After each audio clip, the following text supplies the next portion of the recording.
ಮನರಂಜನೆಯ ವಾಹಿನಿಗಳಲ್ಲೂ ಸಿಕ್ಕಾಪಟ್ಟೆ ಕಾಂಪಿಟೇಷನ್ ಇದೆ. ಅದರಲ್ಲೂ ಜೀ ಕನ್ನಡದಲ್ಲಿ ಪ್ರಸಾರವಾಗ್ತಾ ಇರುವ ಎಲ್ಲಾ ಧಾರಾವಾಹಿಗಳಿಗೂ ಅಭಿಮಾನಿಗಳು ಸಿಕ್ಕಾಪಟ್ಟೆ ಇದ್ದಾರೆ. ಆದರೆ ಈ ವಾರದ ಟಿಆರ್ಪಿಯಲ್ಲಿ ಕರ್ಣನ ಸಮೀಪಕ್ಕೆ ಅಮೃತಧಾರೆ ಬಂದು ನಿಂತಿದೆ. ಕಳೆದ ಕೆಲವು ವಾರಗಳಿಂದ ಮೊದಲ ಸ್ಥಾನವನ್ನ ಕರ್ಣ ಧಾರಾವಾಹಿ ಪಡೆದುಕೊಂಡಿತ್ತು. ಆದರೆ ಈ ಬಾರಿ ಕರ್ಣನ್ಗೆ 2ನೇ ಸ್ಥಾನ ಸಿಕ್ಕಿದ್ದು ಮೊದಲ ಸ್ಥಾನವನ್ನ ಅಣ್ಣಯ್ಯ ಧಾರಾವಾಹಿ ಪಡೆದುಕೊಂಡಿದೆ. ಕಳೆದ ಕೆಲವು ವಾರಗಳಿಂದ ಅಣ್ಣಯ್ಯ ಧಾರಾವಾಹಿಯಲ್ಲಿ ಮಹತ್ವದ ಬೆಳವಣಿಗೆಗಳು ನಡೀತಾ ಇದ್ದಾವೆ. ಇದು ಧಾರಾವಾಹಿಯ ಟಿಆರ್ಪಿ ಹೆಚ್ಚಲು ಕಾರಣವಾಗಿದೆ. ಈ ಧಾರಾವಾಹಿಯ ಮುಂದಿನ ವಾರ ಡಬಲ್ ಡಿಜಿಟ್ ಟಿಆರ್ಪಿಯನ್ನ ಕೂಡ ಪಡೆದರೂ ಅಚ್ಚರಿಯೇನಿಲ್ಲ. ಯಾಕಂದ್ರೆ ಧಾರಾವಾಹಿಯಲ್ಲಿ ಅಂತಹ ಟ್ವಿಸ್ಟ್ ಅಂಡ್ ಟರ್ನಿಂಗ್ ಪಾಯಿಂಟ್ಸ್ಗಳು ಬರ್ತಾ ಇದಾವೆ. ಶಾರದಾರನ್ನ ಹುಡುಕೋದಕ್ಕೆ ಪಾರ್ವತಿ ಸಾಕಷ್ಟು ಶ್ರಮ ವಹಿಸಿದ್ಲು.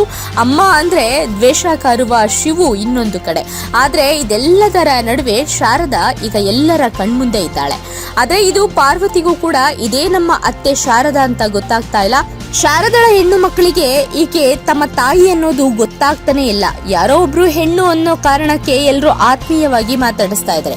ಹೀಗಾಗಿ ಮುಂದಿನ ದಿನಗಳಲ್ಲಿ ಇನ್ನೂ ಒಳ್ಳೆ ಟ್ವಿಸ್ಟ್ ಸಿಗಲಿದೆ ಎಂಬ ಕುತೂಹಲ ಪ್ರೇಕ್ಷಕರಲ್ಲಿ ಇದೆ.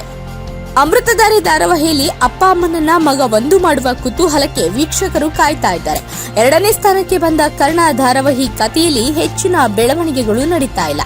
ಧಾರಾವಾಹಿ ಟಿಆರ್ಪಿಯಲ್ಲಿ ಮಾತ್ರ ಮುಂದಿದೆ. ಕರ್ಣ ಹಾಗೂ ನಿಧಿ ಲವ್ ಸ್ಟೋರಿ ವೀಕ್ಷಕರ ಗಮನ ಸೆಳೀತಾ ಇದೆ.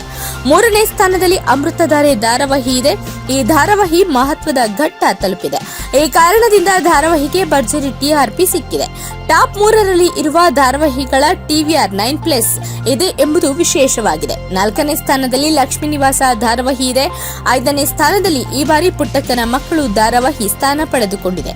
ಈ ಧಾರಾವಾಹಿಯಲ್ಲಿ ಕಥಾನಾಯಕಿ ಪಾತ್ರವನ್ನೇ ಕೊನೆಗಳಿಸಿದ್ದು ಅಲ್ಲದೆ ಧಾರಾವಾಹಿ ಸಮಯವನ್ನ ಬದಲಾಯಿಸಲಾಗಿದೆ. ಆದಾಗ್ಯೂ ಧಾರಾವಾಹಿ ಉತ್ತಮ ಟಿಆರ್ಪಿಯನ್ನ ಪಡೆದುಕೊಳ್ತಾ ಇರೋದು ಸಂತಸದ ವಿಚಾರವಾಗಿದೆ.